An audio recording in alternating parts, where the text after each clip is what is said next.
and I mean whether or not you want to say it, Yep. is we can edit it, yeah. Is okay. So we're on. We're on. Hey friends, welcome back. Welcome to the podcast. Box Episode 3. Talking about probably the most subjective topic. Oh yeah, let's cause some. Yeah, we're going to cause some controversy. And we're going to clickbait the title. Yep. The title, I'm going to still clickbait as what you're not eating enough.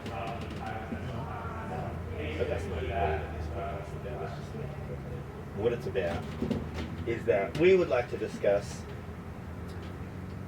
or debate even the merits of what we think is the best way to approach health times fitness, basically.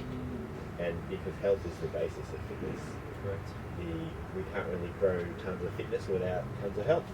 Correct. I think that's the way Yeah. And I guess, one thing we always want to clear up, like, this is our, advice, if you will. You can take it as advice. But this is just our thoughts and feelings on what we think health looks like from a nutrition and fitness point of view. This is no diagnostic tool. No. This is nothing like that. This is just general chit chat on what we think is a safe and good approach towards it. I mean, it's a target. It's a target. It's a target. As opposed to aimlessly trying to think of things. Yeah. And we're basically going to try and outline in enough time that it takes to not fry our microphones and our brains. Exactly. I feel good right now, though. Yeah. I feel good right now. I haven't worked. You guys worked out, so I'll be able to say. Yeah. I've just had 3 workouts. I wouldn't say all 3 were, crazy, but I'm feeling good. None that were full send. No. They're never full send. Sweet. Cool. So the plan is to basically, we're going to put ourselves in a spot here. We're going to rank order our lifestyle elements based around recovery, training, nutrition, and then we'll kind of just go from there, basically. Yeah. So I think we both agree, we talked about this the other day, we both agree that the number one priority that's going to level all the other bases. See you guys, thank you, have a good day. Great sleep. Yep. Agree. And again, we're not going to cite anything, we're just going to go off experience and education that we have. Yep. And so, how much sleep? How do we know if we're getting good sleep? All those types of things. Go. Yeah. Okay. Great. So you always hear we need to sleep more, but how much is it? And one thing that when I heard this, I was like, that's so true. Is sleeping versus being in bed is 2 completely different things. And being in bed for 7 hours is definitely not sleeping for 7 hours. So if you're allowing yourself to sleep X amount of hours, you almost need to give yourself like an hour to a 90-minute buffer on top of that, because you're probably going to wake up not a bunch of times. We'll talk about how to avoid waking up in a second. But you're probably going to wake up, a little bit, and you will only ever actually get about an hour less of the amount of time that you actually spend in bed, if that makes sense. So, for example, if everyone's on average, if everything we're saying is averages, we're not going to get into the science point of it, but we're talking about, I guess. No, I'm definitely not Uber. I definitely don't have that level of education, but I have enough education and enough of my own research within myself to back that. Hey, I've felt better by sleeping more, and this is how I've done it. So if it works for me, I'm not saying it's guaranteed to work for you, but the things that I've done over the past and had my clients do has, yield to fantastic results. So 8 hours sleep is like what we want. We want 8. Nice. 7 is like a minimum. And that's 7 hours of sleep. That's 7 hours of sleep. 8 hours of bed. At least. And you need to start tracking this. So what I would suggest to the individual out there, if they're like, okay, cool, I'm going to start looking after my sleep, it's like, well, how do you track your progress in the gym? Okay, you have a program, you have a coach, you have you're going into some functional fitness space like this, like they're looking after your programming, so they're measuring it for you. You have to measure your own sleep. So how do you measure that? There are some sleep apps you can get out there. Sleep Cycle, write that down. Sleep Cycle is a good app that you can use. You can start to use things like Fitbits and Whoops, Oura Rings, things like that to track your sleep. They've even started to create some technology within your actual bed, like things like 8 Sleep, and there's some other mattresses that you can get that will track your sleep for you.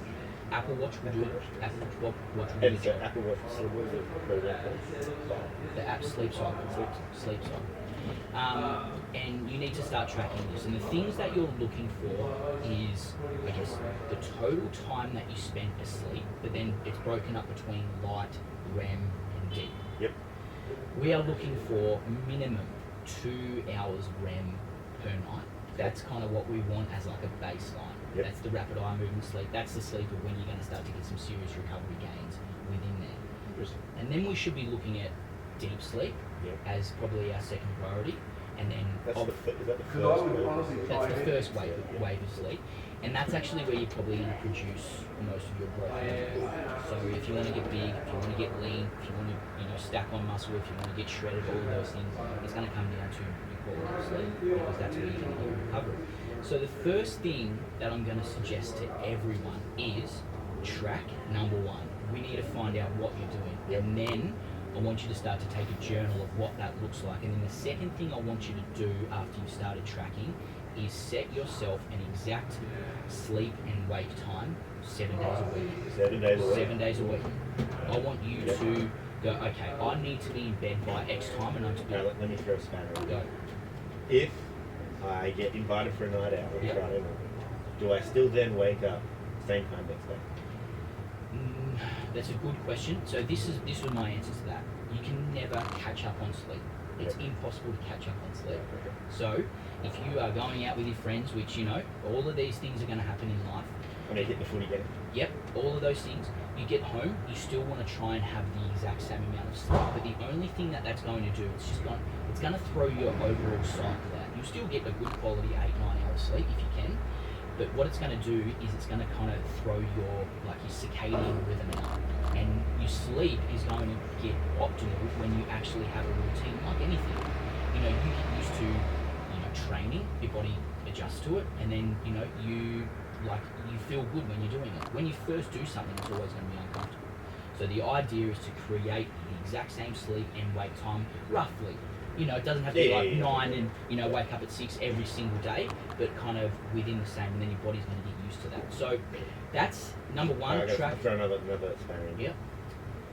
We want 8 hours, Yep. which means 9 hours in bed. Yep. But I will say, Yep. let's say I'm at a 4-hour level. Yep. For me to get then 9 hours, Yep. okay, that's too far. That's too far, yep. In my opinion. So perhaps a better way to say it is we want to work towards that 8 hours of sleep. Of course. So that's... So what we really want is, that's why tracking's so important. Exactly. Because we want to know where we are, because then we can know where to go. 100%. Like, you don't know until you know. Yep. Like, we're going to talk about nutrition in a second. Like, you don't know what you don't know. So you actually need to have some metrics to follow. Like, data is an important thing. We need to follow data to be able to go, okay, well, where can I improve? So if you're only sleeping 4 hours because you're a workaholic and you've got kids and all of those things, and that's absolutely fine. There's going to be times in your life when you probably won't be able to sleep as optimally as others. But the goal is to work towards what is optimal. That's the goal, is to work towards getting to optimal. Okay, so track it. Yep. Then if we're tracking, Yep. what are some, let's say I am the 4-hour sleeper. Yep. Let's say I am the 4-hour sleeper. Yep. Then give me a couple things that I can do to help Sleep. sleep. Okay. First thing you want to do is your morning routine. Morning routine. Good sleep starts in the morning. Good sleep starts in the morning. We want to try and get outdoors. Yep. We want to try and get out in the sunlight for 5 to 20 minutes. And what that's going to do is that is going to then set your hormones, so your melatonin, serotonin. So that could also help alleviate that late night, perhaps maybe you had just that one night. Exactly. It could. It's definitely going to set up your sleep for that night. Yep. So you've gotten outside, even though it's cloudy, you've spent 20 minutes outside, you're having your cup of water, your tea, your coffee, whatever it might be of a morning out in the sun. If you can, And then what you want to do then when you get home is make your environment dark and cold. So of a night time, not after your walk. So of a morning, you've got 20 minutes of sunlight, 10 minutes, 5 minutes, whatever you can. You've exposed your eyes and your skin out into the sunlight. And then when you get home, which what most people these days are getting home at 5 o'clock, 6 o'clock. Yeah. Now it's starting to get dark at like 7:30. You want to make your environment dark at least an hour before bed, at least. So if you're getting home, you're watching TV, that's absolutely fine when you first get home, but the last hour before you go to bed, you need to be in a dark and a cool environment. Because if I remember correctly, even if you like little fun tip. Yep. This is probably the whole, but if you can turn off your overhead lights and you can turn lamps on to lower to the ground. 100%. Yeah. So you can still have the light in the house that you need to move around. It just needs to be dark and cool. And you can have red lights set up in your room, and so you can still read. You can even have if you've got dimmers in your house, you can have them dim and use things like blue light blockers, so red glasses that will block out the blue light. Yep. And the other thing as well is having a hot shower of a night time. Hot shower of a night time. Hot shower of a night time. And I believe I know the answer to this because after you have a hot shower, your body dumps a shitload of heat. 100%. And then you get cool. Yeah, exactly. So like right now we're sweating because we're in a sauna. So our body's natural kind of trying to cool. Exactly. So if we went outside, we would get cold. We would get cold. So ideally what's going to happen when we go outside is our body's like, holy shit, I'm doing extra work to cool down, and your body... So really, we actually need a sauna. Ideally, yes. But here's where it becomes interesting. We can't all be chill. There's evidence now coming out about sauning only on non-workout days. So what I've done right now is I've jumped straight in the sauna after a workout, and they're saying that that's going to cause more damage. So if anything, I should be getting really cold right now. And the science is always going to bounce. It's always going to bounce, but I guess. I mean, we may be getting into the weeds a little bit here, but I think that the main point we want is there's a few tips and tricks we can get into that position. But the first tip is always figure out where you are first. Yep. Find out what's happening right now. Yep. And then the next thing we can actually see whether that works. Yeah. Because there's no point doing 10 things and Exactly. going all 10 of those things work when only one of them was the one that worked, and we're wasting our time on the other 10. Yeah, it's funny if within a week or two I can get my client to start sleeping better. What usually happens is, hey, I start to feel better. I've got more energy. My motivation's a little bit higher. My recovery's better. Yeah. All of these things kind of lead to you being able to do more within that day because you just generally feel better. Anecdotally, in one of the but it was one of the longer ones. I was sleeping 9.5 hours a night. Yeah. And I was just training and sitting on the couch. I got so lean and so jacked. Yeah.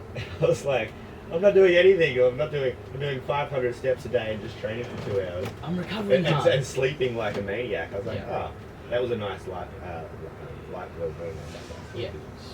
Super important. And we could get into things like supplementation, but it's honestly, it's like you just want to pick low-hanging fruit. You want to give people some very simple metrics to follow and go, hey, in 2 weeks, how are you feeling? Are you improving? Cool. Continue to do that, and now let's talk about the next thing. Right. So people take our words personally. Yep. If you were to say, no barriers, this is what I want you to track to sleep with. Yep. What do you mean? Well, as in like even no financial barriers? 8 sleep. Yeah. You heard 8 sleep? Yeah. Only because it regulates the temperature of your body by changing the temperature.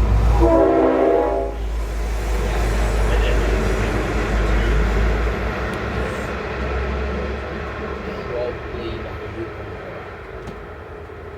cause. Is that data 100% accurate? No. Calorie counting is not accurate either. So, but it's 100% inaccurate to itself.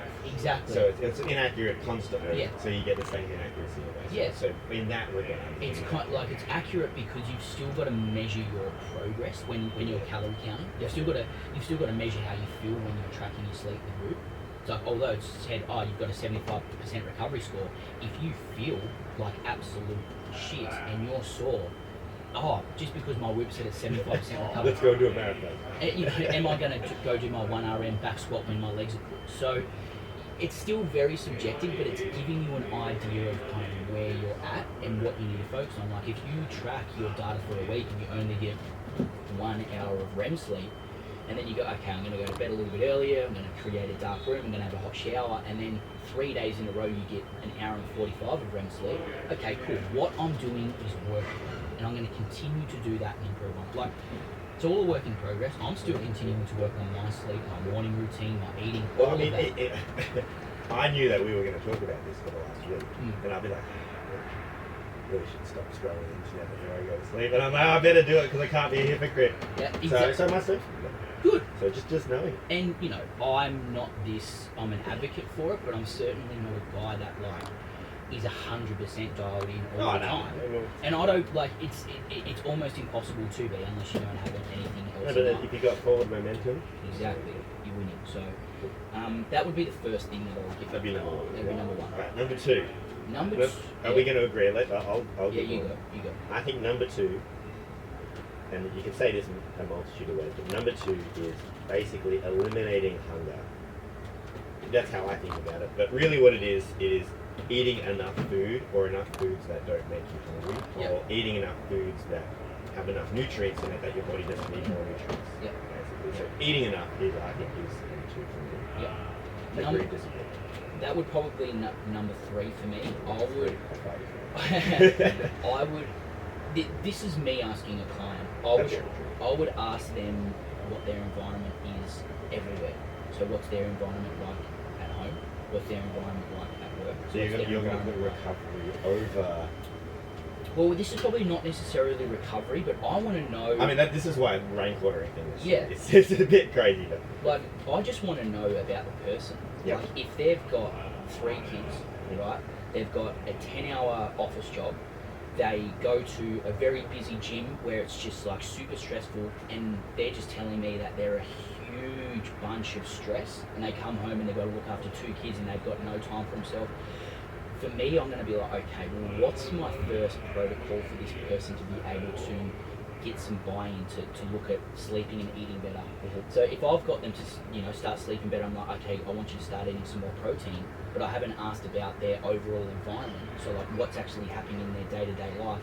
I could be missing out. I mean, are they Buddhists? Yeah. Yeah. I could be missing out on something like extremely important that I don't want to have to chase my tail up on later.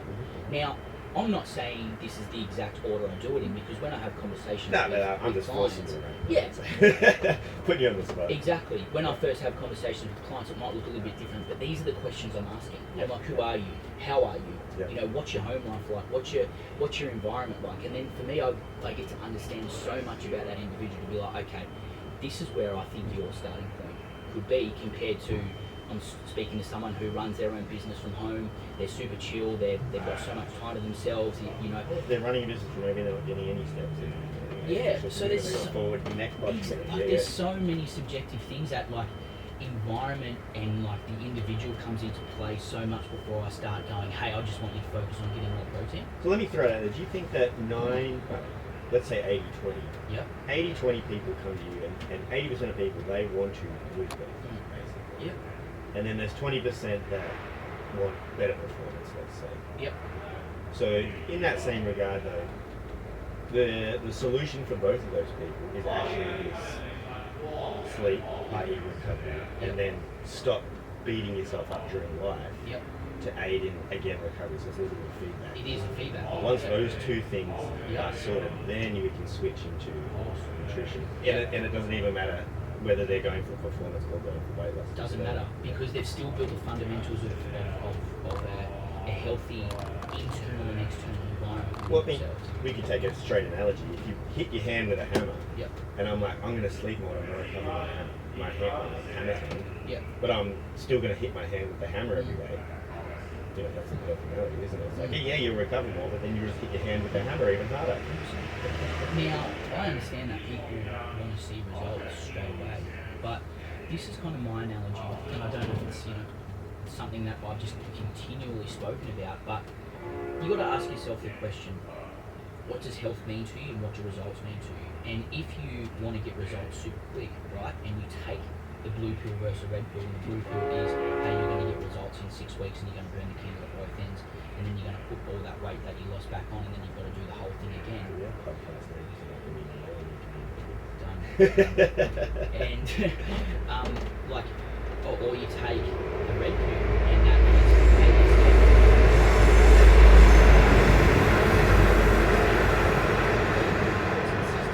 so you don't have to do this multiple times and chase fad diets and chase your tail later on in life. Because I've actually taken the time to ask the question on, how are you? Tell me about yourself. Rather than, here's a template, here's X amount of calories, go follow it. Hey, I just lost 10 kilo in 12 weeks. Awesome. Now what do I do? Because I've learned. Talk to me in 12 weeks. So then, like, and then you put that weight back on because you stop, and then you come to me and go, oh, like, Zach, I want to see you because you know, you do things differently. It's like, well, if only you had have chosen a coach, and I'm not saying me, but a coach that actually asks these questions, then it might take you longer, but at least you become educated. So not only you have the knowledge, but you can teach everyone around you. If I can give you the knowledge, then you can teach everyone around you. Like, everyone wins. Oh yeah. I mean, that's what we do. That's what I do. What we do. I have this kind of theory in the back of my head that I've mentioned a couple of times, that I think if you train here, then you could get any gym in the world, and be competent in your movements, because we want to teach you how to move. So you know, if you train in Geelong and you need to move to Melbourne and go to another gym, you're like, you know, you can either do one or two things. You can send me a message going, nothing's ever good as your gym. I'm not going to say that happens too often, but it does happen. Or you can go to that gym and you can walk in and be like, yeah, this is totally cool. I know what I'm doing. I actually feel like I'm above the average here, and I feel very confident in terms of training. And then now that we've got Zach on board, in terms of sort of nutrition lifestyle, I think nutrition is sustainable. So then one or two things, or even two or three things that I say me should be aiming for a appropriate lifestyle load. It's obviously going to be super specific to the person. But you know, give us a couple of things that could help. Walk. I would put walking on top of anything else. And outdoors. I was going to say outdoors. Hey, we can keep going with this. We can go no phone. We can go barefoot. You know, we can go, you know, for a guy, shirt off. You know, things like that to expose yourself to the natural. Talk to me. We have a trend of outdoor shirtless, barefoot walking every day in winter. Done. We're going to do it. Stay tuned for that. We don't know what we're going to call it yet, but it's going to happen. Probably the prickly nipple club. Done. I'll work on that name. We'll work on that. And the reason why is because movement is key for durability and longevity. Okay, so first question people will ask, like myself, I'm trying to think outside this conversation. I think I know the answer to this one. How much? And the answer would be more than what you're looking at. That's the exact answer. That's the exact answer. Now. And so that by knowing that though, you can track it. And conveniently, most sleep trackers, except for Big Sleep, sleep trackers get killed. Probably not. See, this is where carrying around on your back all day. This is where I wear a cheap Garmin, and then I wear my Whoop. So my Whoop is telling me my recovery. Whoop have a pedometer? No. And my Garmin will tell me my steps. Now, like Douglas I said, tell you your steps. But if it's okay. But here's where it gets like a little bit subjective. I'd rather you walk not on your phone, like not being with your phone. So then it's like I'll get a watch, and the reason why is like just being out in nature is so good for mental health. Even if it's just a walk. We don't even need to argue. We don't even need to talk about that. So, but yeah, 100%. So walking. Now, how would you break that up? Like, because saying to someone, I want you to walk 10,000 steps is a big buy-in. So here's what I would do. 15 minutes of a morning. Okay. 15 minutes on your lunch break, no matter where you're at, working in the city, working from home. And this is ideal. This is even if 2 is what you can get. Yep. And 15 minutes after dinner. Okay. So there's 45 minutes. You probably get 8 to 10,000 steps in. Probably. Okay. Yep. Now, if it's not 15 minutes, if it's 3 minutes, It's better than your 2 days. you know, of a morning, 3 minutes, of a lunchtime. Exactly, just like we can train it. We can track it, and then that way you're exposing yourself outdoor more. When eating after you sleep helps with so usually when you eat, you know, you store a bunch of glycogen, and then, you know, to use that you got to exercise. So you're about to refer to non-insulin induced glucose reuptake. Exactly. Hey, you know, it's almost like we just kind of know what we're talking about. No, we don't. You know, so the more you know, the more you know. You know, you're going to feel better after a meal walking around. You're going to use those nutrients. You know, you like, if fat loss is your goal, you need to be thinking about moving. 100% a serious question. Yep. 100% personal question. Mm-hmm. Dinner, walk, Yep. come home, fruit and cream for dessert, bed, or dinner, fruit and cream, walk. Yep, that way. Second way? Yep. So walk should be the last thing you do after. walk should be the last thing, and then, like, you've already set up your environment for the night. So you come home, ideally your phone's already on the charge. That's part of that 1 hour, isn't it? It's a part of that 1 hour. Yeah. You come home, you know, the And it's lights probably are more already too, dimmed. set up. Yeah. So you're hot from the walk, and you come into a hot shower, and then your room's cold, and your body has to work overtime to cool it down. And when it's doing that, you're getting into a super relaxed state. You've been moving around, so your tissues and your joints are going to feel better the next day. It's almost down regulation at the end of the day. So it's like, what we're actually doing is creating routine. Do you have a tip? I went, I reckon I could do this. On the days I'm not. Yep. Dinner, fruit, Yep. walk, Yep. and then shower, then bed. Yep. In that shower bit, again, this is just my mind, I'm being selfish, just getting it. Showering without a light on, because the shower light's overhead. Should I get a lamp? Like, I mean, if it... Because I'm just like clutching on Yeah. showers, we're really deviating from the line. Like, if that's going to create a darker... If you really struggle sleeping and you need to create... Falling asleep usually. Yeah. If you need to create a better sleep routine and you struggle falling asleep, you need to be in a cold, dark environment. So I think what I'm getting at is that not this and sleep. Yeah. They're not like one hard stop and then here's the next one. Yeah. We can blend these two together. Yeah. With a bit of thought and a bit of help if you need it. Yep. Yeah, I think that's cool. Yeah. Yeah. And any one other thing? Oh, We'll talk and about then the one other thing would be... So this is where it gets tricky. Is it A, a process of elimination, or B, try and consume more good things? So I'm always But I'm thinking on the any of the other thing on the stress reduction. Oh, okay. Anything on the stress reduction. Also environment. Get off social media. Get off completely. Minimize it. Start with minimizing it. Like Unless you're going to post the prickling little photo. Like social media, use it for a purpose of, like, for us, I try and use it as a purpose of helping people. So people can look at that and go, okay, I'm going to do that. But I also get caught in the trap, and this is me being open and honest with, you know, the whole world right now, is I have a bad habit of sitting around for 20 minutes just scrolling, being like, hold on, what am I doing right now? And it's bad because you're looking in at things that you can't control. You're looking in at, like, you know, athletes that are 10 times better than you, that you're just like, oh man, I wish I could do that. Or you're looking at, you know, looking at women being like, oh man, I wish I looked like that. It just creates this external stress that we can avoid by not looking at it, because the things that you're looking at are, they're real, but they're not. You can't actually control that. So I'm like, well, why are you pulling yourself in, looking at it, and then being in this kind of fight state where you're just like all stressed and, oh, I'm not going to be able to do that, and I can't do this, and oh, that's too good, and oh, I wish I was on holiday right now. It's like, well, you're not, and you don't. But if you spent less time doing that and more time on the things that we just spoke about, like instead of scrolling through social media for 15 minutes, go for a walk without your phone, I guarantee you're going to be thinking about, or your family and friends, you're already going to be thinking about, what am I going to do the next day to better myself? Not, oh, I wish I looked like that. I know that's very subjective. And I know. Like, it's an addiction. It is. It's a nation, and there's no easy fix, and I appreciate that. And that's me being and it's something that I'm constantly working on as well. And Do you know what I do when I catch myself? Basically YouTube.